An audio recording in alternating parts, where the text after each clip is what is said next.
একদিন আল্লাহর নবী বর্ণনা করেন, সাহাবীরা আমি আজকে স্বপ্ন দেখলাম, তোমাদের কাছে বর্ণনা করি। আমি স্বপ্নে দেখি কিয়ামতের মাঠ কায়েম হয়ে গেছে। আল্লাহ রাব্বুল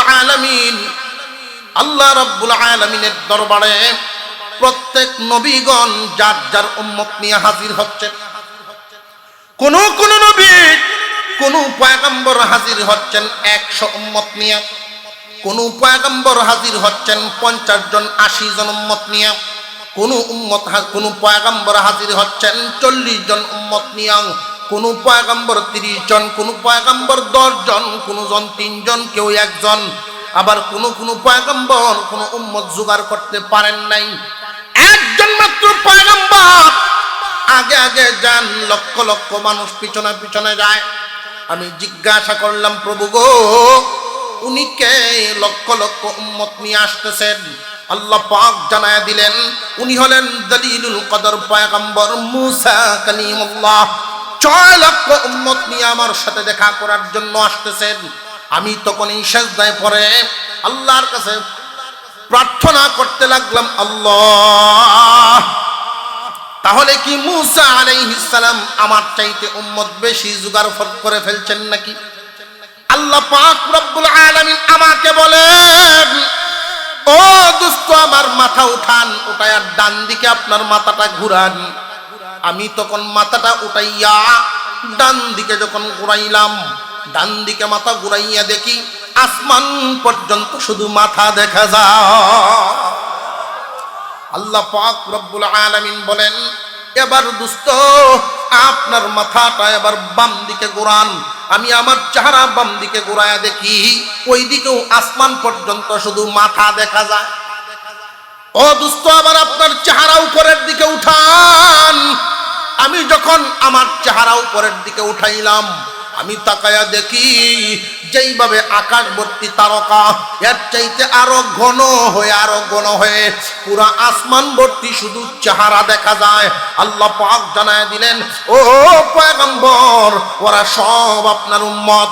সমস্ত নবীগণ মিলিয়ে যেই পরিমাণ উম্মত জোগাড় করবে, আমি আল্লাহ আপনাকে এর চাইতে আরো বেশি উম্মত দান করলাম।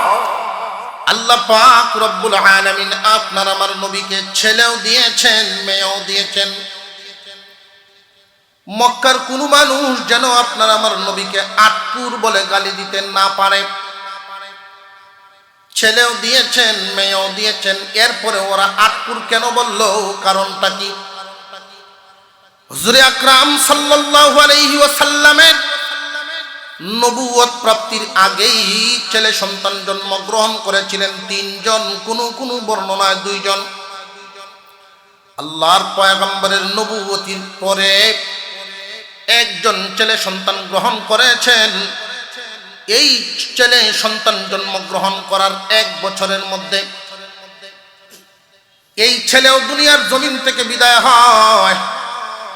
নবীজিকে আল্লাহ পাক ছেলেও দিলেন, মেয়ে দিলেন, মেয়েদেরকে লম্বা হায়াত দিলেন, ছেলেদেরকে লম্বা হায়াত দেন নাই। আল্লাহ পাক রব্বুল আলামিন আপনার আমার নবীকে ছেলেও দিয়েছেন, মেয়েও দিয়েছেন, মেয়েদেরকে লম্বা হায়াত দিয়েছেন, ছেলেদেরকে লম্বা হায়াত দেন নাই।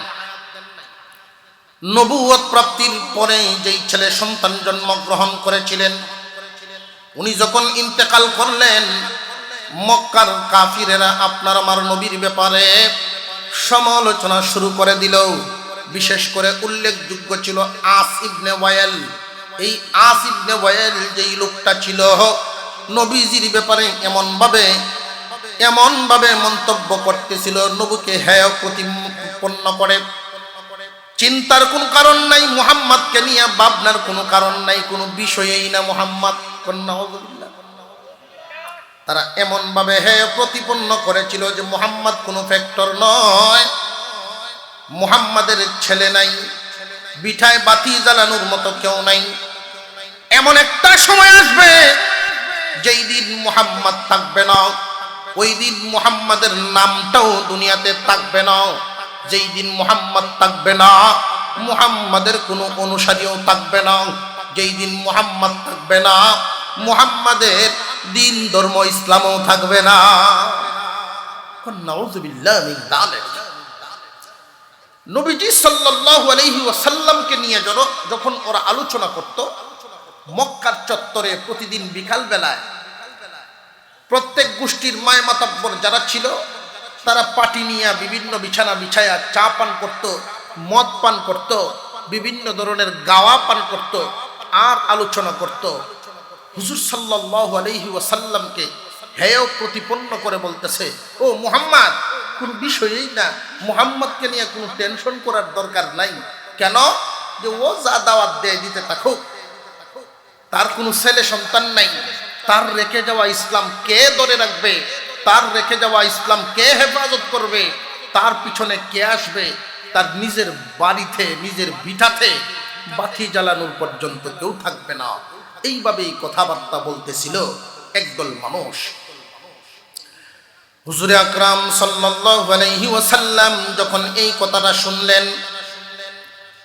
যেই দিন মুহাম্মদ থাকবে না ওই দিন মুহাম্মাদের দিন ধর্মও থাকবে না, যেই দিন মুহাম্মদ থাকবে না তার নাম নিশানাও থাকবে না, ইসলাম ধর্মও থাকবে না। এই কথাটা যখন ওনার কান পর্যন্ত পৌঁছে গেল, আপনার আমার নবী বিশ্ব নবী সিজদায় পড়ে কান্না শুরু করে দিলেন। এত লম্বা সিজদা উনি দিয়েছিলেন, চেহারা মুবারকের মধ্যে রক্ত জমা হয়ে গেছে, এমন ভাবে কান্না শুরু করলেন, প্রভু, যেই ইসলামের দাওয়াত দেওয়ার জন্য, যেই ইসলাম প্রতিষ্ঠা করার জন্য তায়েফের ময়দানে গিয়া রক্ত ঝরাইলাম, পাথরের আঘাত খাইলাম, রক্ত ঝরাইলাম, যেই দিন দুনিয়াতে থাকবো না ওই দিন বুঝি ইসলাম থাকবে না। আল্লাহ আমাকে ছেলে দিলেন, দিয়া আবার দুনিয়ার জমিন থেকে নিয়ে গেলেন। জিবরাইল আলাইহিস সালামকে আল্লাহ পাক পাঠায় দিলেন। জিবরাইল আলাইহিস সালাম এসে বলেন, ও আল্লাহর পয়গম্বর, মাথা উঠান, আল্লাহ রাব্বুল আলামিন আপনার কল্যাণের জন্য এই কাজ করেছে। কি কল্যাণ, কি কল্যাণ খুব ভালো করে বুঝেন। আপনার আমার নবী শেষ নবী এবং শ্রেষ্ঠ নবী, আপনার আমার নবী শেষ নবী এবং শ্রেষ্ঠ নবী।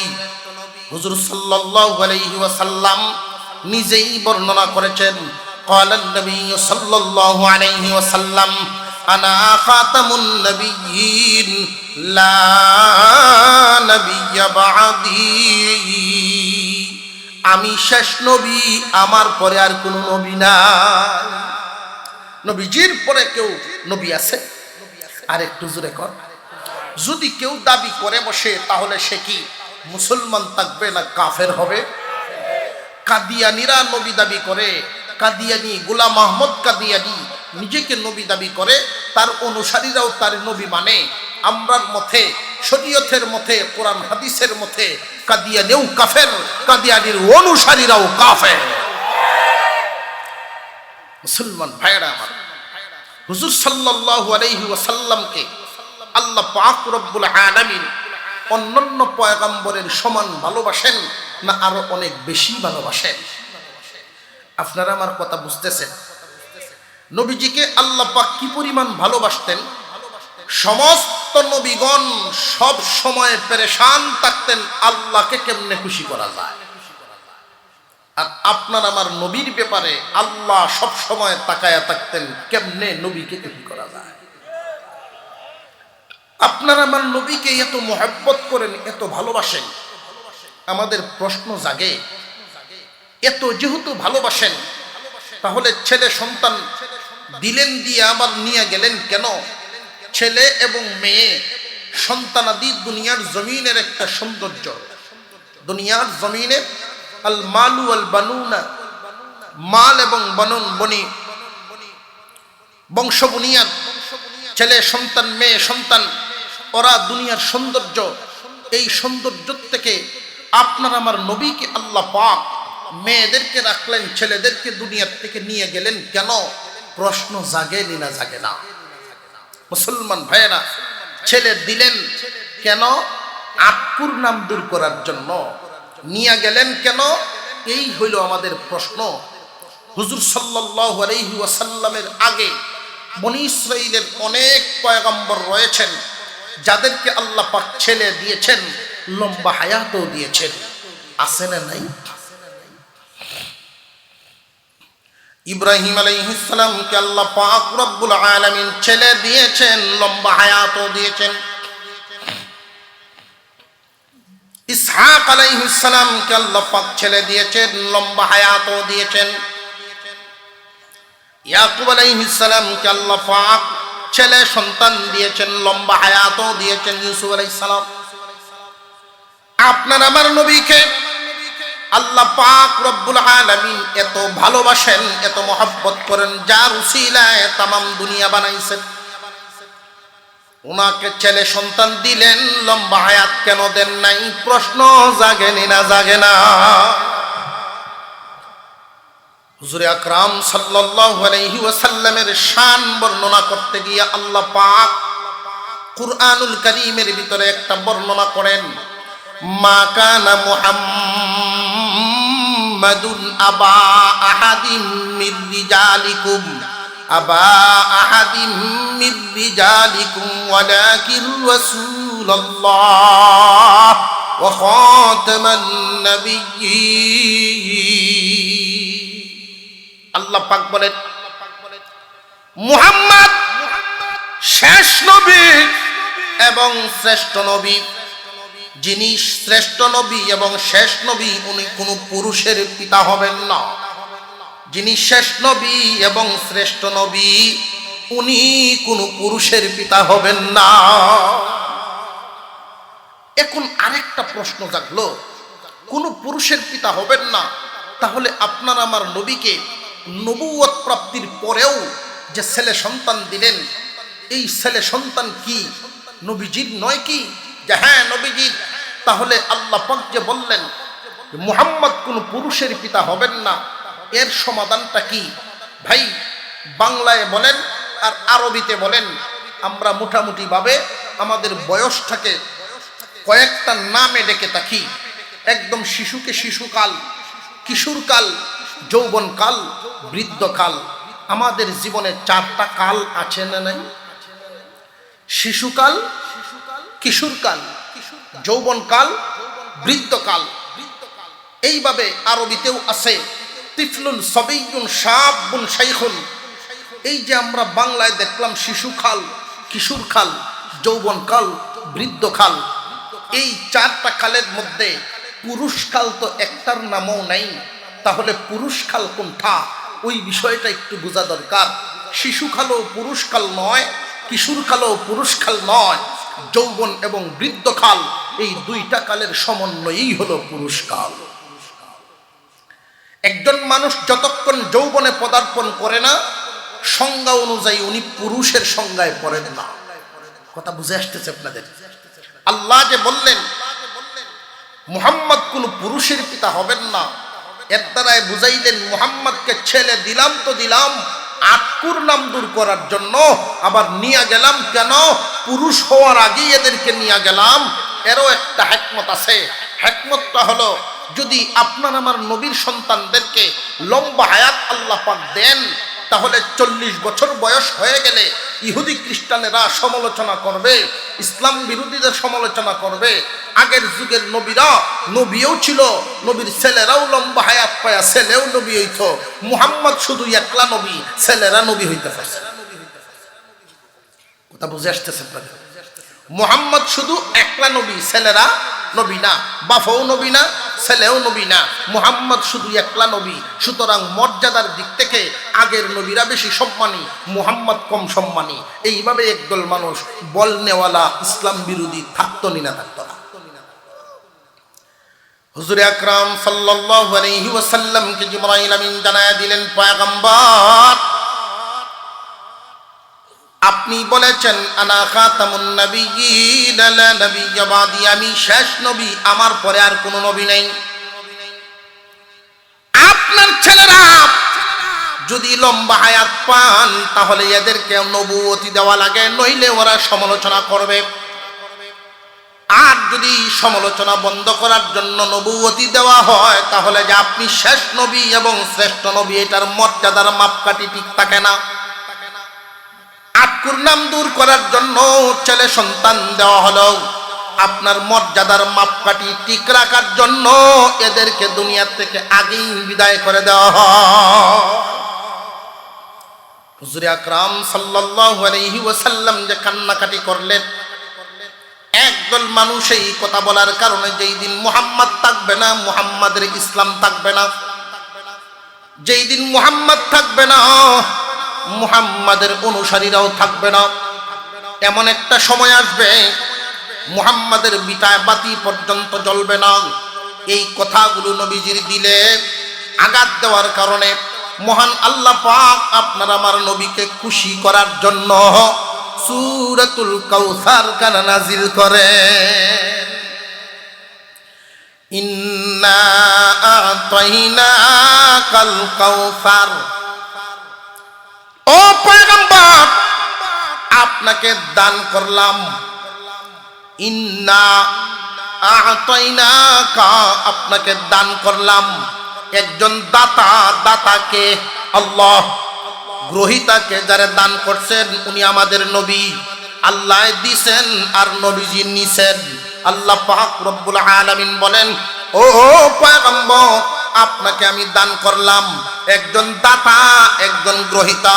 খুব ভালো করে বুঝবেন, আল্লাহ পাক রব্বুল আলামিন যা দিলেন নবীজি তা নিলেন।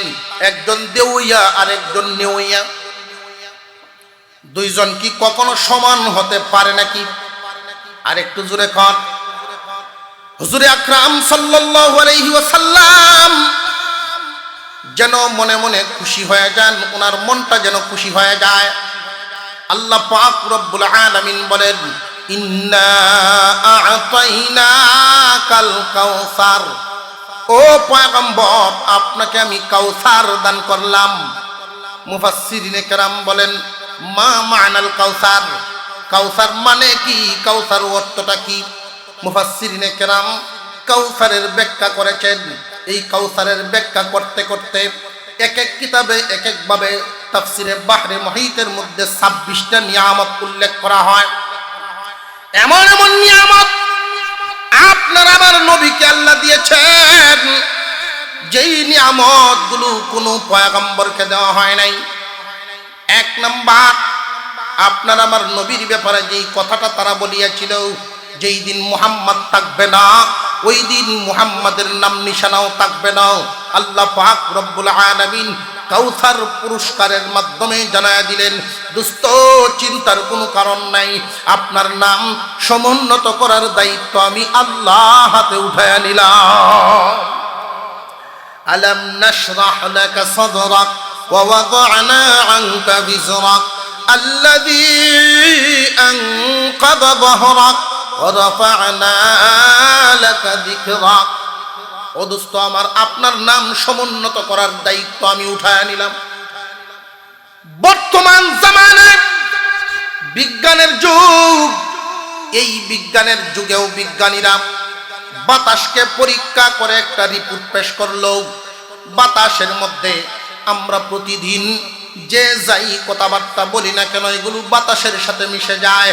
বিজ্ঞানীরা যন্ত্রের মাধ্যমে বাতাসকে পরীক্ষা করিয়া দেখছে, আল্লাহর নামের পরেই এমন কোন সেকেন্ড নাই যেই সেকেন্ডে নবীর নাম নাই। সব চাইতে বাতাসের মধ্যে বেশি পাওয়া যায়। এটা কেমনে হইল? কেমনে হইল? তারা রিপোর্ট বাহির করছেন, তথ্য বাহির করেছেন। আপনাদের এই জগন্নাথপুরে যখন মাগরিবের আজান হয়েছে, ঢাকাতে 1-2 মিনিট বেশ কম আছে না নাই? আর একটু জোরে কর। বাংলাদেশের টাইমের সাথে ইন্ডিয়ার টাইমের বেশ কম আছে না নাই? ইন্ডিয়ার টাইমের সাথে সৌদি আরবের টাইমের বেশ কম আছে না নাই? লন্ডন আমেরিকার সাথে বাংলাদেশেরও টাইমের বেশ কম আছে না নাই? এইভাবে তাম পৃথিবী ঘুরলে এমন কোনো সময় নাই যেই সময়ে আজান নাই, আর এমন কোনো আজান নাই যেই আজানে আপনার আমার নবীর নাম না। মুসলমান ইমানদার ভাইরা আমার, হুজুর আকরাম সাল্লাল্লাহু আলাইহি ওয়াসাল্লামের নাম নিশানা আছে না নাই? যারা বলছিল তাদের নাম আসেনি। আসিবনে ওয়াইল এই নামটা কয়জনে জানে? মনে করেন আপনাদের এই ইউনিয়নে চেয়ারম্যান সাহেব যদি আপনার বাড়িতে যান, গিয়া বলেন শুনলাম তোমার নতুন এক সন্তান জন্ম নিয়েছে, একটা ছেলে সন্তান হয়েছে, আমি ইউনিয়নের চেয়ারম্যান আইলাম খুশি হইয়া তোমার বাড়িতে, তোমারে 1 লাখ টাকাও পুরস্কার দিব, শুধু নামটা রাখবা আমার কথায়, কি যে নামটা রাখবা ছেলেটার আবু জেহেল, 1 লাখ টাকাও দিব, আর আমি চেয়ারম্যান আইছি তোমার বাড়িতে। এরপরেও বেটা গরিব হইলেও রাখবো নি, আর একটু জোরে কর। আবু জেহেলের নাম রাখে না, আবু লাহাবের নাম রাখে না, কেন? অভিশপ্ত ওরা, আল্লাহর পক্ষ থেকে অভিশাপ পেয়েছে। এই নামগুলো নাই মানুষের মধ্যে, কিন্তু মুহাম্মাদের নাম আছে না নাই? অনেক মানুষের নামের শুরুতে মুহাম্মদ, অনেক মানুষের সরাসরি নামেই মুহাম্মদ। আল্লাহ পাক রব্বুল আলামিন ঘোষণা দিলেন, দোস্ত আপনাকে আমি কাউসার দান করলাম। কাউসারের একটা ব্যাখ্যা হলো মুহাম্মদ নামটা সবচাইতে এই দুনিয়ার জমিনে সমুন্নত করার দায়িত্ব আমি আল্লাহর হাতে উঠায় নিলাম। ইন্না আ'তাইনাকাল কাউসার ফাসাল্লি লিরাব্বিকা ওয়ানহার ইন্না শানিআকা হুয়াল আবতার। ও পয়গম্বর, আপনাকে আমি কাউসার দান করলাম। কাউসারের 2 নম্বর ব্যাখ্যা হলো হুজুর আকরাম সাল্লাল্লাহু আলাইহি ওয়াসাল্লামের অনুসারী ওই মানুষেরা বলেছিল, যেই দিন মুহাম্মদ থাকবে না, মুহাম্মাদের অনুসারীও থাকবে না। হুজুর আকরাম সাল্লাল্লাহু আলাইহি ওয়াসাল্লাম ফজরের নামাজ পড়ে মাঝে মাঝে সাহাবীদের দিকে ফিরে বসতেন যায় নামাজে। সাহাবীদেরকে জিজ্ঞাসা করতেন, কে কি স্বপ্ন দেখেছো বলো, আমি তোমাদেরকে ব্যাখ্যা বলে দেই। সাহাবায়ে কেরাম স্বপ্ন বলতেন, নবীজি তাদেরকে ব্যাখ্যা বলে দিতেন। কোন সাহাবী যেই দিন কোনো স্বপ্ন বলতেন না, ওই দিন নিজেই নবী করিম সাল্লাল্লাহু আলাইহি ওয়াসাল্লাম আপনার আমার পয়গম্বর নিজের স্বপ্ন বর্ণনা করতেন। একদিন আল্লাহর নবী বর্ণনা করেন, সাহাবীরা আমি আজকে স্বপ্ন দেখলাম, তোমাদের কাছে বর্ণনা করি। আমি স্বপ্নে দেখি কিয়ামতের মাঠ কায়েম হয়ে গেছে। আল্লাহ রাব্বুল আলামিনের দরবারে প্রত্যেক নবীগণ যার যার উম্মত নিয়ে হাজির হচ্ছেন। কোন কোন নবী, কোন পয়গম্বর হাজির হচ্ছেন 100 উম্মত নিয়ে, কোন পয়গম্বর হাজির হচ্ছেন 50 জন 80 জন উম্মত নিয়ে, কোন পয়গম্বর হাজির হচ্ছেন 40 জন উম্মত নিয়ে, কোন পয়গম্বর 30 জন, কোন পয়গম্বর 10 জন, কোন জন 3 জন, কেউ 1 জন। আবার কোন পয়গম্বর কোন উম্মত জোগাড় করতে পারেন নাই, একজন মাত্র পয়গম্বর আগে আগে যান, লক্ষ লক্ষ মানুষ পিছনে পিছনে যায়। আমি জিজ্ঞাসা করলাম, প্রভু গো, উনি কে? লক্ষ লক্ষ উম্মত নিয়ে আসতেছেন। আল্লাহ পাক জানায়া দিলেন, উনি হলেন দলিলুল কদর পয়গম্বর মুসা কালিমুল্লাহ। 6 লক্ষ উম্মত নিয়ে আমার সাথে দেখা করার জন্য আসতেছেন। আমি তখন এই সিজদায় পড়ে আল্লাহর কাছে প্রার্থনা করতে লাগলাম, আল্লাহ তাহলে কি মুসা আলাইহিস সালাম আমার চাইতে উম্মত বেশি জোগাড় করে ফেলছেন নাকি? আল্লাহ পাক রব্বুল আলামিন আমাকে বলেন, ও দোস্ত আমার মাথা উঠান, উঠায়া ডান দিকে আপনার মাথাটা ঘুরান। আমি তখন মাথাটা উঠাইয়া ডান দিকে যখন ঘুরাইলাম, ডান দিকে মাথা ঘুরাইয়া দেখি আসমান পর্যন্ত শুধু মাথা দেখা যায়। আল্লাহ পাক রব্বুল আলামিন বলেন, এবার দোস্ত আপনার মাথাটা এবার বাম দিকে ঘোরান। আমি আমার চেহারা বাম দিকে ঘোরায়া দেখি ওই দিকেও আসমান পর্যন্ত শুধু মাথা দেখা যায়। ও দোস্ত আবার আপনার চেহারা উপরের দিকে উঠান। আমি যখন আমার চেহারা উপরের দিকে উঠাইলাম, আমি তাকায়া দেখি যেইভাবে আকাশ ভর্তি তারকা, এর চাইতে আরো ঘন হয়ে পুরা আসমান ভর্তি শুধু চেহারা দেখা যায়। আল্লাহ পাক জানায় দিলেন, ও পয়গম্বর, ওরা সব আপনার উম্মত। সমস্ত নবীগণ মিলিয়ে যেই পরিমাণ উম্মত জোগাড় করবে, আমি আল্লাহ আপনাকে এর চাইতে আরো বেশি উম্মত দান করলাম। ইন্না আ'তাইনাকাল কাউসার, ও দোস্ত আমার, আমি আপনাকে কাউসার দান করলাম। কাউসারের আরেকটা ব্যাখ্যা হলো, ও দোস্ত আমার, আপনাকে আমি সন্তান দান করেছি। সন্তান হলো দুই প্রকারের, এক প্রকারের সন্তান হলো জিসমানি, আরেক প্রকারের সন্তান হলো রুহানি। সন্তান কয় প্রকার? আরেকটু জোরে কর। এক প্রকারের সন্তান হলো জিসমানি, আরেক প্রকারের সন্তান হলো রুহানি। আমি আপনার জিসমানি সন্তান দুনিয়ার জমিনে দিয়েছি, দিয়ে আবার নিয়ে গেলাম, লম্বা হায়াত দেই নাই। লম্বা হায়াত দেই নাই কোন কারণে? আপনার মর্যাদার মাপকাঠি ঠিক রাখতে পারি এই কারণে। সন্তানদেরকে লম্বা হায়াত দিলে মানুষেরা সমালোচনা করবে, লম্বা হায়াত পাইল কিন্তু নবুয়তি পাইল না। আর যদি নবুয়তি দেই, তাহলে আপনি যে শ্রেষ্ঠ এবং শেষ নবী, এটার মাপকাঠি ঠিক থাকে না। আপনার জিসমানি সন্তান এই পৃথিবীর জমিন থেকে আমি নিয়ে গেলাম, কিন্তু রুহানি সন্তান আমি দান করলাম। রুহানি সন্তান এই পরিমাণ দান করেছি, আপনার রুহানি সন্তানেরা আপনার জন্য এমন কুরবানিওয়ালা হবে।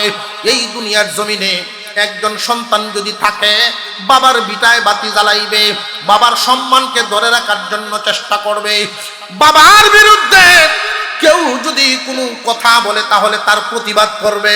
সন্তানের কাজগুলো তো এটাই, বাবার মহব্বতে সন্তানগুলো এগুলো করে। ও দোস্ত আমার, আপনাকে আমি রুহানি সন্তান দান করলাম। কিয়ামত পর্যন্ত আপনার রুহানি সন্তানেরা এমন থাকবে, আপনার রুহানি সন্তানদের মধ্যে একদল রুহানি সন্তান থাকবে যারা নাকি আপনার বিরুদ্ধে যদি কেউ কথা বলে, যে কোনো জায়গায় পৃথিবীর কোনায় কোনায় আপনার সন্তানেরা আপনার বিরুদ্ধে কেউ যদি কথা বলে, যদিও আপনি তাদের জন্মগত বাবা নন, রুহানি বাবা, এরপরেও আপনার সন্তানেরা কিন্তু চুপ থাকবে না। আপনার বিরুদ্ধে যদি কেউ কথা বলে, সাথে সাথে প্রতিবাদ করবে। প্রতিবাদ করতে গিয়ে আপনার সন্তানেরা, কোনো মানুষ জবান দিয়ে প্রতিবাদ করবে, কোনো রুহানি সন্তান তার কলম দিয়ে প্রতিবাদ করবে, কোন সন্তান রাস্তায় প্রতিবাদ করবে। কোন সন্তান এমন আছে, প্রয়োজনে আপনার সম্মান টিকায় রাখার জন্য তার জীবন দিতেও দ্বিধাবোধ করবে না।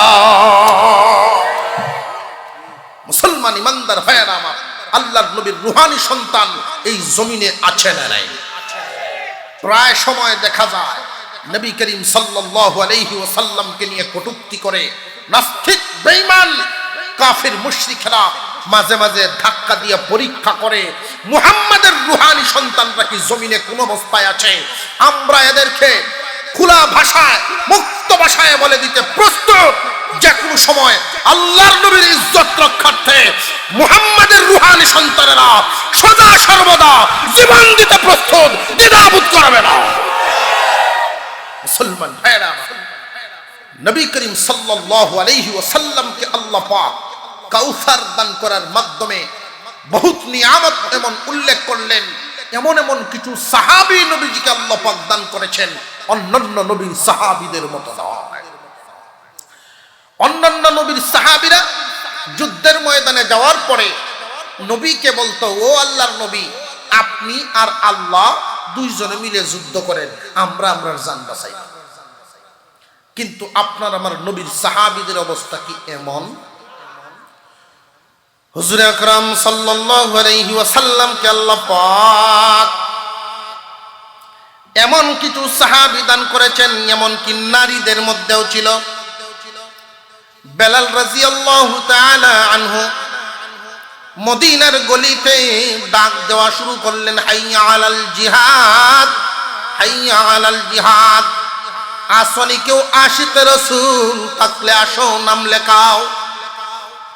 একজন মহিলা ফজরের পরেই এই আওয়াজটা যখন শুনতে পাইলেন, চোখ থেকে গড়গড় করে পানিটা ছেড়ে দিলেন।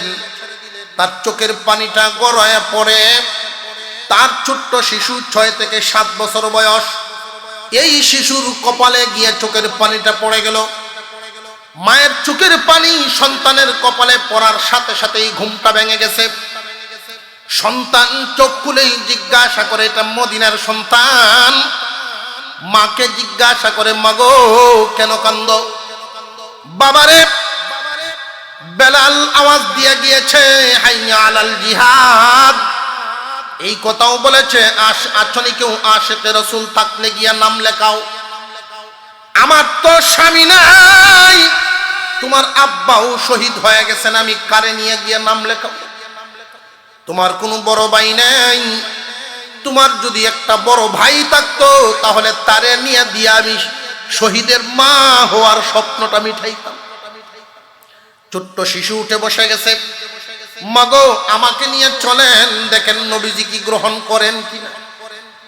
আর একটু জোরে কন্যা সুবহানাল্লাহ। মা আমাকে নিয়ে চলেন পয়গম্বরের দরবারে, গিয়ে দেখেন গ্রহণ করেন কিনা। হুজুর সাল্লাল্লাহু আলাইহি ওয়াসাল্লামের দরবারে সকালবেলায় এই মহিলা তার এই বাচ্চাটাকে, ছোট্ট বাচ্চা নিয়ে হাজির। সাহাবীরা যাইতে দেন না, যে কোনো ছোট্ট বাচ্চা গ্রহণ করা হবে না, মহিলাদেরকে তো নেওয়া হচ্ছে না, আপনি কেন যাবেন? মহিলা যাইতে চাচ্ছেন, সুযোগ দিন নবীজির সামনে যাওয়ার জন্য। সাহাবীরা দিচ্ছেন না। এই হুড়াহুড়ি একটু শব্দ নবীজি শুনে ফেলছেন। কে রে, সুযোগ দাও, কি বলতে চায় আমি একটু শুনি। নবীজির সামনে গিয়ে হাজির হয়ে গেল। ওগো আল্লাহর পয়গম্বর, আমার এই ছোট্ট শিশুটাকে জিহাদের ময়দানে নিয়ে যান, কিয়ামতের দিন যেন আমি শহীদের মা হতে পারি। আল্লাহর পয়গম্বর জানায় দিলেন, এই ছোট শিশু তো গ্রহণ করা হবে না, মাগো নিয়ে যাও, তোমার শিশুটাকে নিয়ে যাও। আল্লাহর পয়গম্বরের সামনে থেকে এই মহিলা যখন তার বাচ্চাকে নিয়ে বিদায় হচ্ছেন, মহিলা বলতেছিল, আইরে বাবা, হায়, মনের আশা মনেই রয়ে গেল, আশিকে রাসূলের কাতারে নামটা লিখাতে পারলাম না। ছোট্ট শিশু বলে, মা আমার হাতটা ছাড়েন, আমি পয়গম্বরের সাথে 2টা কথা বলবো। বিশ্বনবীর সাথে 6 থেকে 7 বছরের শিশু কি কথা বলবে? সাহাবীরা তাকায় আছে। নবীজির সামনে গিয়ে বলেন, ওগো নবীজি, দেখেছি আম্মা যখন ভাত রাঁধেন, আম্মা যখন পাক শাক করেন, চুলায় আগুন ধরানোর সময় ছোট লাকড়িগুলো আগে দেন, বড়গুলো পরে দেন। ওগো আল্লাহর পয়গম্বর, জিহাদের ময়দানে আমার মতো শিশুকে দিয়ে কি জিহাদের আগুনটা জ্বালানো যায় না? এরপরে ছোট ছোট লাকড়িগুলো দেওয়া পরে হযরত আলীর মতো বাহাদুর পরে দিবেন, এইভাবে কি জিহাদের ময়দানের যুদ্ধটা হবে না? আমি যদি আপনার সামনে থাকি, ডাল ব্যবহার করা লাগবে না, আমি একটা তীর সহ্য করে আপনার বুক হেফাজত করব। আল্লাহ পাকের পয়গম্বরের চোখ থেকে গড়গড় করে পানি পড়া শুরু হয়ে গেছে। জিবরাইল আলাইহিস সালাম হাজির হয়ে গেছেন। পয়গম্বর, আপনার কাছে একটা লিস্ট হইতেছে, আপনার কাছে মুজাহিদদের একটা লিস্টি করা হচ্ছে, আর আল্লাহ পাক রব্বুল আলামিনের দরবারেও মুজাহিদদের একটা লিস্টি করা হচ্ছে। ওগো পয়গম্বর, যদিও আপনার লিস্টের মধ্যে এই শিশুর নাম নাই, স্বয়ং আল্লাহর লিস্টের মধ্যে এই শিশুর নাম সবার আগে বসায়া ফেলা হয়েছে।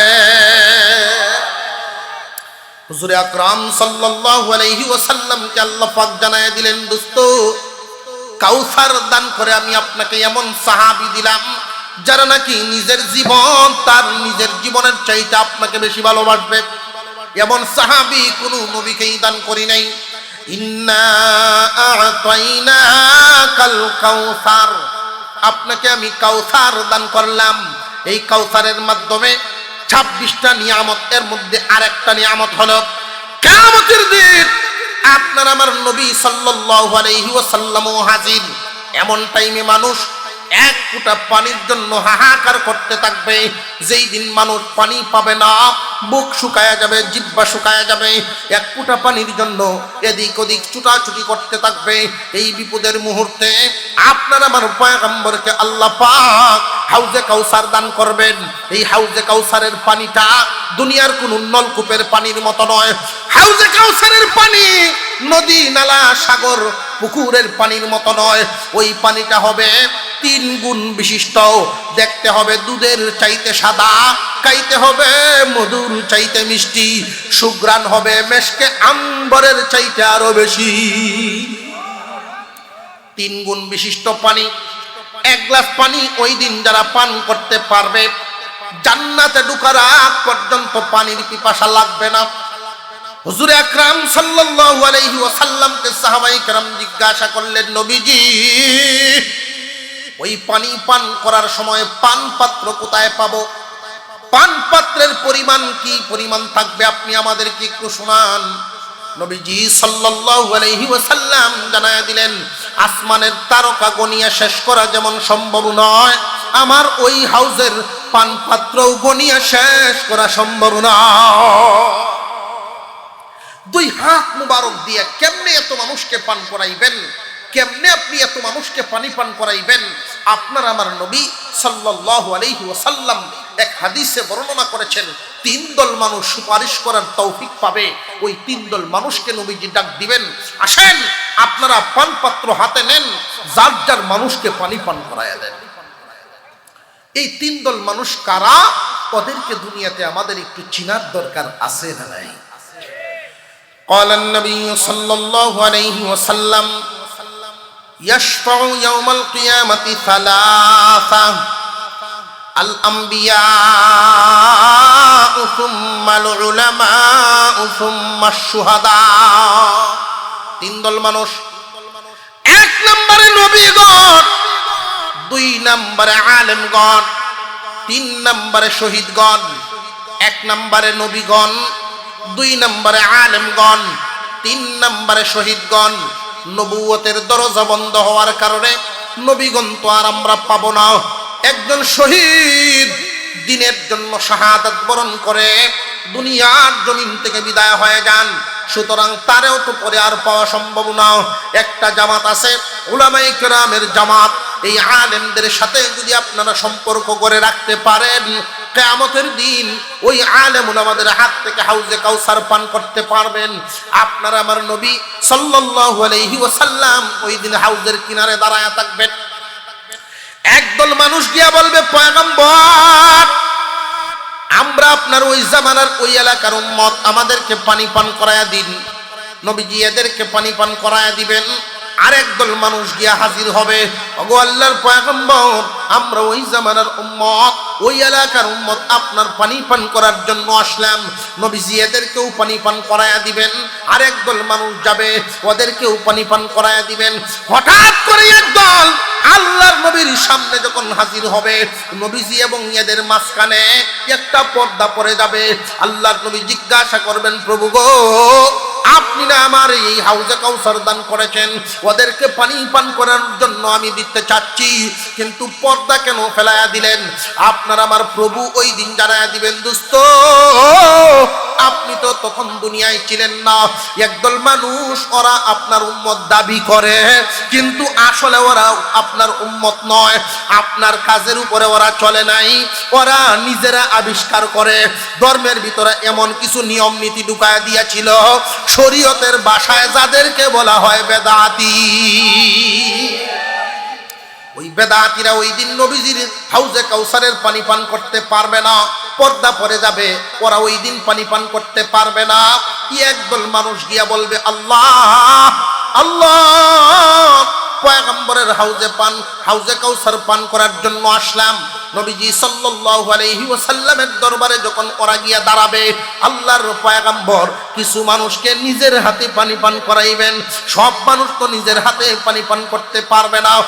অনেক মানুষ আছেন নবীগণের মাধ্যমে পানি পান করবেন, কেউ কেউ আলেম উলামাদের মাধ্যমে পানি পান করবেন। যে সমস্ত মানুষ এই দুনিয়ার জমিনে দিনের খেদমত করতেছেন উলামায়ে কেরাম। দিনের খেদমত করতে গিয়া অনেক মানুষ অর্থ দিয়ে সাহায্য করে, অনেক মানুষ জবান দিয়ে সাহায্য করে, অনেক মানুষ নিজের পরিশ্রম দিয়ে সাহায্য করে দিনের কাজে। আলেমদের সাথী হওয়ার কারণে কিয়ামতের দিন হাউজে কাউসার পাইব। কিন্তু বহু কপালপুরা মানুষ এমনও তো আছে আলেমদের সাথে দিনী কাজে অংশগ্রহণ করতে চায় না। এমন মানুষ আছে না নাই?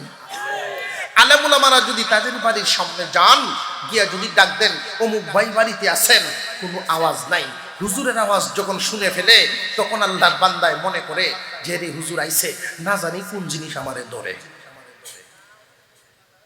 এমনও আছে না নাই? এমন মানুষও আছে যে না জানি কোনটা আমারে ধৈর্য বয়, তো ছোট বাচ্চারে তাকলে পাঠায় গিয়া কো আব্বা বাড়িত নাই। ছোট বাচ্চায় গিয়া বলতেছে হুজুর আব্বা কইয়া দিছে আব্বা বাড়িত নাই, আব্বা কইয়া দিছেন আব্বা বাড়িত নাই। হুজুরে তো বুঝে ফেলছেন হাই রে কপাল পুরা, তোমার বাড়ির সামনে একজন আলেম যদি দাঁড়ান, উনি নাইবে নবী ওয়ারাসাতুল আম্বিয়া, মনে করবা নবীগণের ওয়ারিস আমার বাড়ির সামনে আসছে, এটা তোমার কপাল, এটা তোমার কপাল। তুমি সামর্থ্য অনুযায়ী সাধ্য অনুযায়ী ওনার সঙ্গ দাও, কিয়ামতের দিন হাউজে কাউসার পাইবা। একজন আলেমের সাথে কতটুকুন সুসম্পর্ক রাখলেও আল্লাহ পাক উত্তম বদলা দিবেন। একটা ঘটনা আপনাদেরকে শোনায় ফেলি। কিয়ামতের কঠিন ময়দানে আল্লাহ পাক রব্বুল আলামিন মানুষদের বিচারটা যে করবেন, কাফেরদের বিচার হবে বিনা হিসাবে জান্নাতি, একদল মুমিনের বিচার হবে বিনা, কাফেরদের বিচার হবে বিনা হিসাবে জাহান্নামী, বিনা হিসাবে জাহান্নামী। এদের কোনো হিসাব নিকাশ নাই, ওদের যেহেতু ইমানেই নেই, হিসাব নিকাশটা কি? বিনা হিসাবে জাহান্নামী। আর একদল মুমিন হবে বিনা হিসাবে জান্নাতি। মুমিন মুসলমানরা তিন দলে বিভক্ত। একদল মানুষ বিনা হিসাবে জান্নাতে যাবে, আরেকদল মানুষ সহজ হিসাবে জান্নাতে যাবে, আরেকদল মানুষের হিসাবটা কঠিন হবে, ওরা জাহান্নামের আগুনে জ্বলে তারপরে জান্নাতে যাবে। কথা বুঝে আসতেছে আপনাদের? মুমিন মুসলমান কয় দল? তিন দল। গুনাহগার মুসলমান, পরহেজগার মুসলমান, ওলি মুসলমান। গুনাহগার মুসলমান, পরহেজগার মুসলমান, ওলি মুসলমান। এই গুনাহগার মুসলমান যারা, এদের হিসাবটা খুব কঠিন হবে। পরহেজগার মুসলমান যারা, এদের হিসাবটা সহজ হবে। ওলি মুসলমান যারা, তারা বিনা হিসাবে জান্নাতে যাবে। ওলি মুসলমান তো আর আমরা হতে পারতেছি না, যেই বাপসাব আমাদের, অন্তত পক্ষে সহজ হিসাবে যেন জান্নাতে যাইতে পারি, ওই রাস্তাটা অবলম্বন করার দরকার আছে না নাই? সহজ হিসাবে যাওয়ার জন্য আপনি আপনার সঠিক বেঠিককে চিনিয়া জীবনযাপন করবেন। কিয়ামতের দিন যখন দেখা যাবে আল্লাহ পাকের দয়া আপনি পাইছেন, তখন কোনো না কোনো একটা উসিলায় আপনাকে মাফ করে দিবেন, উসিলায় মাফ করে দিবেন। এই উসিলার মধ্যে উলামায়ে কেরামের সাথে যদি সুসম্পর্ক রাখতে পারেন, আপনার কপাল ভালো হবে। এই উসিলাটা কেমন দেখেন, দুইজন জাহান্নামী, জাহান্নামের দিকে ফেরেশতারা টেনে টেনে নিতে থাকবে। আল্লাহ পাক জানায় দিবেন আলেমদের জামাতের সামনে দিয়ে নিয়ে যাও, যদি আলেমদের সাথে সুসম্পর্ক থাকে আর কোনো আলেমের সুপারিশ নসিব হয়, আমি তারে মাফ করে দিই। আলেমদের জামাতের সামনে দিয়ে নিয়ে যাবে। আলেম ওলামাদের সাথে এত সম্পর্ক নাই, সামান্য কিছু সম্পর্ক আছে। এই হিসাবে একজন আলেমের সাথে একটু পরিচয় আছে, সালাম দিছে, হুজুর আপনি আমার চিনছেননি? আমি তো আপনার ওই মানুষটা, একদিন আসরের নামাজের ওযুর পানি দিছিলাম আপনাকে। সুবহানাল্লাহ কইতেন। কাজটা কি খুব কঠিন না সহজ কাজ? আমি আপনাকে একদিন একটু খেদমত করেছিলাম, আসরের নামাজের ওযুর পানি দিয়েছিলাম। হুজুর আমি আজকে বড় মুসিবতে পড়ে গেছি, একটু সুপারিশ করেন, আল্লাহ যেন আমারে মাফ করে দেন। হুজুরেরও স্মরণ হয়ে যাবে, কেন? উনি যখন কাজটা করেছিলেন ইখলাসের সাথে করেছিলেন, খাঁটি নিয়তে করেছিলেন। একজন আলেমকে যদি আপনি একটু চা খাওয়ান, একজন আলেমের সাথে একটু নাস্তা করেন, একজন আলেমকে হাদিয়া দিলেন, উদ্দেশ্য করবেন পরকালে বদলা পাওয়ার আশা। নিয়তটা ঠিক করে ফেলবেন। ওই লোকের নিয়তটা ঠিক ছিল, ওযুর পানি দিছিলেন, স্মরণ হয়ে গেছে হুজুরের, হুজুর দোয়া করেছেন, আলেম উনি দোয়া করেছেন, আল্লাহ তোমার এই বান্দাকে মাফ করে দাও। আল্লাহ বলেন মঞ্জুর, মাফ করে দিলাম। সাথে আরেকজন রয়েছে না, কয়জন নিছিল? দুইজন। একজন মাপ পাইছে, আরেকজন বাকি রয়েছে। হুজুর আমার জন্য একটু বলে ফেলেন যে উনি তো আমার হুজুর পানি দিছিল, তুমি কি দিছিলা? যে হুজুর যেই বদনা দিয়ে হুজুর পানি দিছি এই বদনার মালিক আমি। সুবহানাল্লাহ। কোন আমার বাড়িতে বদনাটা আনছিল, আমি যখন এই বদনাটা দেই হুজুর আমার ব্যবহারেরটা দেই নাই, নতুন বদনাটা নামায়া দিছি। যখন আইসা বলছে একজন হুজুরে উজু করব, আমি মহব্বত করে হুজুর নতুন বদনাটা নামায়া দিছিলাম। হুজুর মুসিবতে পড়ে গেছি আজকে, একটু বলেন। উনি আল্লাহর কাছে বলবেন, আল্লাহ পাক তারে মাফ করে দেন। বলার উদ্দেশ্য হলো সামান্য সম্পর্কের কারণে যদি এত নাজাত পাইতে পারে, আলেমদের সাথে যদি লম্বা সময়ের মহব্বত করতে পারেন, ভারী মহব্বত করতে পারেন, সুসম্পর্ক তৈরি করতে পারেন, আপনার কপাল ভালো হয়ে যায়। তো নবীজির হাত থেকে সরাসরি পানি পান করার নিয়ত কার কার আছে? আল্লাহ কবুল করে বলুন আমিন। আরো জোরে বলেন আমিন। হাত নামাও। কোন সমস্ত মানুষ পান করতে পারবে? আমি আপনাদেরকে একটু বলি, যে সমস্ত লোকেরা নিজের চাহিদা কুরবানি দিয়েছেন নবীজির পছন্দ রক্ষার জন্য, নিজের মনের শখ কুরবানি দিয়ে দিচ্ছেন, শেভ করাটা কি পরিমাণ মজা লাগে।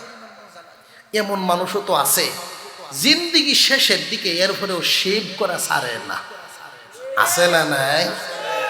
কি কামানি রে ভাই, ওরে বাবা রে বাবা, কামান্যা কারে কয়, মানে কর কর করে সেলু নলায় বলতেছেন, চাচা আর কত, আর কত বাবা, ছেড়ে দেন। কয়ে মে তোমারে আমি টাকা দিই, তুমি আমার শেভ করে দিবে, সমস্যাটা কি? সমস্যা তো ওইখানে না, সমস্যা হইলো আপনার একটা মুখ শেভ করতে 3 জনের সমান সময় লাগে। কেন? কই যে চামড়া ঢিল হয়ে গেছে, টানা দৌড়িয়ে দুই বুড়া হয়ে গেছে, সকলেই মন্দ বলে। এখন মন্দ কই দেখে দাঁড়িয়ে রাখছে। এই দাড়ির ফজিলত আর জোয়ান বয়সে যুবকের মুখের দাড়ির ফজিলত সমান হতে পারে না। আমি একটা ঘটনা আপনাদেরকে শোনায় দেই। ঢাকায় ক্লাস 5 থেকে নিয়ে পড়াশোনা শেষ করেছে, ফার্স্ট ক্লাস। ছেলেটা বিদেশি একটা কোম্পানিতে জব করবে, দরখাস্ত করেছে, পরীক্ষা দিয়েছে, রিটেনে ভালো, ভাইবাও সে ভালো। বিদেশি একটা কোম্পানি, অনেক ভালো চাকরির অফারটা। এই যুবক ছোটবেলার থেকেই তার নিয়ত সে ভালো পথে থাকবে, সহিহ পথে থাকবে। একদিন শুধু একজন আলেমের মুখে শুনছিলেন এক হাদিস, নবীজি করিম সাল্লাল্লাহু আলাইহি ওয়াসাল্লাম বলছেন, কেউ যদি দাড়িতে খুর লাগায় সে যেন আমার কলিজায় খুর লাগায়। যুবক ছেলেটা বহুদিন যাবত এই স্বপ্নটা পূরণ করে রাখছে যে নবীজির কলিজায় কোনোদিন আমি আর খুর লাগাবো না।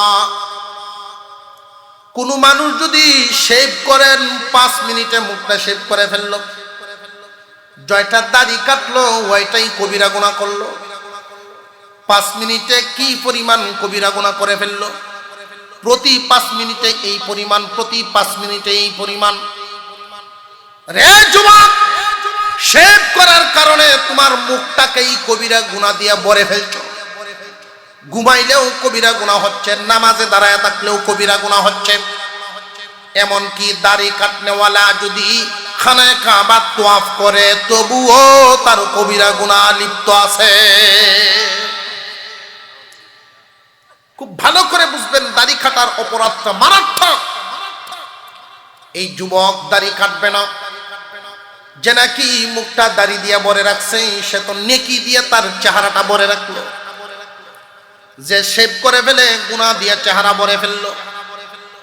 এই যুবক ভালো রেজাল্ট করলো, ভাইবা বোর্ডের লোকেরা বলতেছে, দেখো ভিডিওর মাধ্যমে মালিকে দেখতেছে বিদেশ থেকে আমাদের এই অনুষ্ঠান।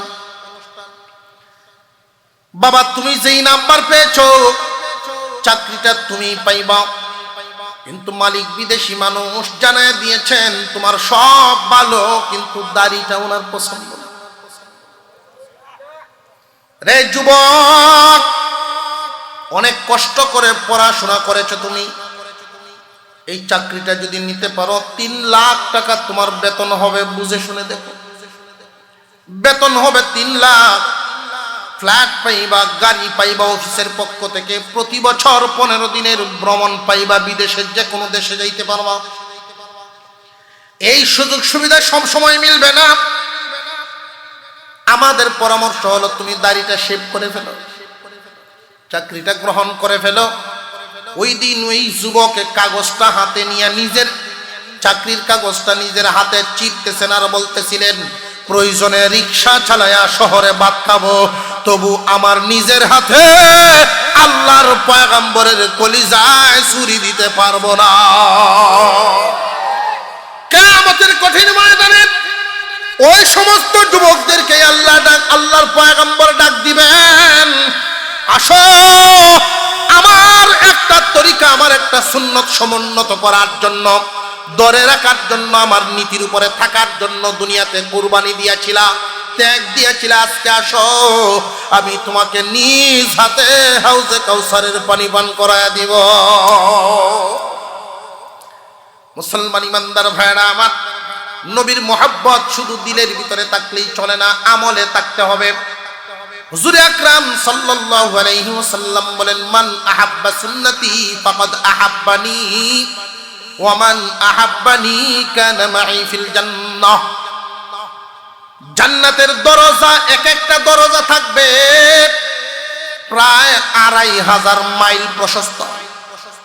আর একটু জোরে কর। ওমানের একটা শহর আছে, মদিনার থেকে ওই শহর পর্যন্ত যত দূর, আল্লাহর পয়গম্বর বলেছেন জান্নাতের দরজা এক একটা থাকবে এত প্রশস্ত। হুজুর আকরাম সাল্লাল্লাহু আলাইহি ওয়াসাল্লাম জানায়া দিয়েছেন, একদল মানুষ আমার সাথে জান্নাতে ঢুকবে। আল্লাহর পয়গম্বর সাল্লাল্লাহু আলাইহি ওয়াসাল্লাম কিয়ামতের দিন আল্লাহর পক্ষ থেকে পুরস্কার পাইতেই থাকবেন, পাইতেই থাকবেন, পাইতেই থাকবেন। কারণ আল্লাহ তো ওয়াদা করেছেন, ওয়ালা সাউফা ইউতিকা রাব্বুকা ফাতারদা। ও দোস্ত আমার, আপনাকে পুরস্কার দিয়ে খুশি করা হবে, আপনাকে সন্তুষ্ট করা হবে। আপনার আমার পয়গম্বর এই আয়াত নাজিল হওয়ার পরে মুস্কি একখান হাসি দিয়েছিলেন। আবু বকর সিদ্দিক রাদিয়াল্লাহু তাআলা আনহু প্রশ্ন করেছিলেন, হুজুর একটু আগে কানলেন, এখন মুস্কি আসেন, কারণ কি? আবু বকর, আল্লাহ বলেছেন আমাকে খুশি করবেন, কিয়ামতের দিন আল্লাহ আমাকে পুরস্কার দিতেই থাকবেন, দিতেই থাকবেন, দিতেই থাকবেন। জেনে রাখো আমি ওই দিন খুশি হব না। আল্লাহ আমাকে জিজ্ঞাসা করবেন, দোস্ত কেমনে আপনি খুশি হবেন? ওই দিন আমি জানায় দিব, আমি আমার সমস্ত উম্মত নিয়ে জান্নাতে যাইতে পারলে খুশি হব। আল্লাহ পাক রব্বুল আলামিন তখন জানায় দিবেন, দোস্ত একদল উম্মত হলো আপনার খাঁটি উম্মত, আর একদল হইল নামের উম্মত। একদল হইল কামের উম্মত, আর একদল হইল নামের উম্মত। যারা সত্যিকারের উম্মত, আপনি দুইটা হাত প্রশস্ত করেন, এই দুই হাতের মধ্যে পড়বে যারা, ইয়াদেরকে আপনার সাথে করে জান্নাতের ভিতরে ঢুকিয়া যান। কারা কারা নবীজির সাথে জান্নাতে যাবে? নবীজি এটাও বলে দিয়েছেন, মান আহাব্বা সুন্নতি ফাকাদ আহাব্বানি। যে আমার সুন্নতকে ভালোবাসে সে আমাকেই ভালোবাসে। যে আমার সুন্নতকে ভালোবাসলো সে আমাকে ভালোবাসলো। ওয়ামান আহাব্বানি কানা মাই ফিল জান্নাহ। আর যেইভাবে আমাকে ভালোবাসলো, কিয়ামতের দিন সে আমার সাথে জান্নাতে ঢুকবে। নবীজি সুন্নত যদি ধরে রাখতে পারে, এই সুন্নতের মধ্যে আজানও হয়ে গেছে, লম্বা চূড়া আলোচনার সুযোগ নেই। সুন্নত, সবগুলো সুন্নতের আলোচনা করলে আপনারা মনে রাখতে পারবেন। আমি 3টা সুন্নতের কথা বলবো। এই 3টা সুন্নত যদি ধরে রাখতে পারে, সমস্ত সুন্নতের উপরে আমল করা সহজ হয়ে যাবে। মনে রাখতে পারবেন ইনশাআল্লাহ। 1 নাম্বার, বেশি বেশি সালাম দেওয়া। আর এই সালামটাও আবার অনেক স্টাইল হয়ে গেছে। বাংলা সালাম, ইংরেজি সালাম, রাজনৈতিক সালাম, অফিসিয়াল সালাম। বাংলা সালাম আসসালামু আলাইকুম, ইংরেজি সালাম আসসালামু আলাইকুম স্যার, আসসালামু আলাইকুম স্যার, লেজ নাই, লেঙ্গুর নাই। রাজনৈতিক সালাম আসসালামু আলাইকুম, রাজনৈতিক সালাম সব বাতিল। সালাম দেওয়ার সময় সালামের আসসালামু আলাইকুম ওয়া রাহমাতুল্লাহ, এই আসসালামুর যে আটা, হামজা জবর আ, এই আটা উচ্চারণ করবেন, এই আর টানে বাকিটা সহি হয়ে যাবে। মনে থাকবে এটা, আসসালামু আলাইকুম ওয়া রাহমাতুল্লাহ। যদি কেউ দৈনিক 20টা সালাম দিতে পারে, আব্দুল্লাহ ইবনে ওমর রাদিয়াল্লাহু আনহু বলেন, কেউ যদি দৈনিক 20টা সালাম দিতে পারে, ওই লোকটা যদি এই রাতে অথবা দিনে মারা যায়, কিয়ামতের দিন আল্লাহ পাক তার শহীদের সওয়াব দিয়ে উঠাবেন। 20টা সালাম কি খুব কঠিন কাজ? গনে গনে রাস্তাঘাটে 20টা সালাম দিয়ে দেওয়া যায়। আর ঘরে বাহিরে, ঘর থেকে বাহির হওয়া, বাহির থেকে ঘরে যাওয়া, বিবিকেই তো 2-4-5 বার দিয়ে দেওয়া যায় নাকি? বিবিকে সালাম দেন আপনারা? বলেও না বোধ। আজকে দিতে পারবেন কি? এমন বাহাদুর আছেন কেউ? মাশাআল্লাহ মাশাআল্লাহ আছে, দেওয়া যায় খুব কম, 2-4 জন পাইছি, বাকিরা ভয় পাইতেছে। কারণ এখান থেকে গিয়া বিবিরে সালাম দিলে কি কইব, বাবা তফসির থেকে দেখি কারি সাহেব আইছে আজকে। ভাই, নবীজি বলছেন, যেই ঘরের ভিতরে সালাম ঢুকে যায় ওই ঘরে শয়তান থাকতে পারে না। উম্মতের মধ্যে শান্তি নাই কেন? নবীর সুন্নত এক জায়গায়, নবীর উম্মত আর এক জায়গায়। সুন্নতের সাথে উম্মতের যখন সম্পর্ক হয়ে যাবে, আল্লাহ পাক শান্তির হাওয়া চালু করে দেবে। স্বামী স্ত্রীতে মহব্বত হয় না কেন? নবীর তরিকা নাই। ঘরের ভিতরে সালাম জারি করেন, ছেলে মা বাবাকে সালাম দিবে, মা বাবা ছেলে মেয়েকে সালাম দিবে। কোন বাবা যদি তার ছেলেকে 1-2 বার সালাম দিয়ে দেয়, এই ছেলে তার বাবাকে মৃত্যুর আগ পর্যন্ত সালাম দিতে বলবেন। আমরা বাপেরা তো সালাম দেই না, এই জন্য ফুতেরাও সালাম দেয় না বাপেরা। বাপরে সালাম দিতে তার লজ্জা লাগে, বাবারে সালাম দিতে সন্তানের লজ্জা লাগে, তালইরে টিকিয়ে দেয়, বাপেরে দেয় না। জোরে কোন ঠিক না? ঠিক। দূরের মেহমানরা দেয় ঠিকই, বাবাকে সালাম দেয় না। মনে থাকবো তো ইনশাল্লাহ। বেশি বেশি সালাম দেওয়া 1 নম্বর সুন্নত।